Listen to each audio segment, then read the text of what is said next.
Energy is considered to be a real driver of economic development, but it's also much more than that. Energy is everything.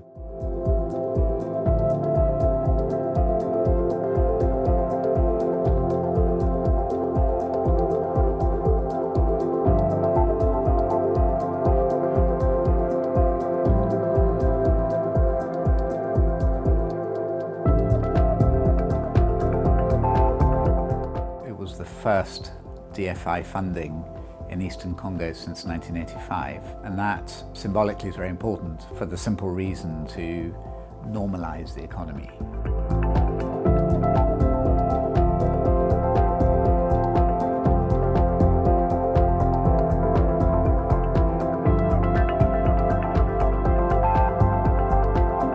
All of this is happening in a region of long-term and devastating violence, armed conflict and civil war that's largely caused by the prevalence of armed militias. With every megawatt of electricity that are provided to the community, it supports what are now over 2,000 small businesses. In strengthening the small business sector, you create employment, and a proportion of that employment are young men and women who leave the militias because they have the possibility to leave the militias, which they didn't have before.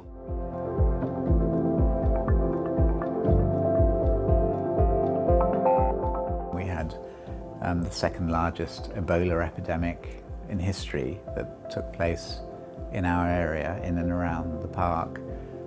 We had a volcanic eruption that caused enormous damage to the infrastructure, to the energy infrastructure. There was COVID, of course, and then this horrific civil war that we're now living through.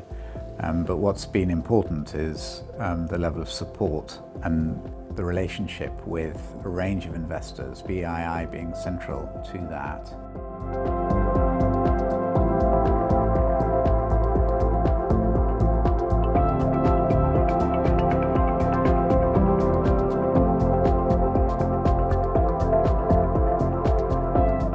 We set ourselves out to do 100 megawatts of energy supply to the community.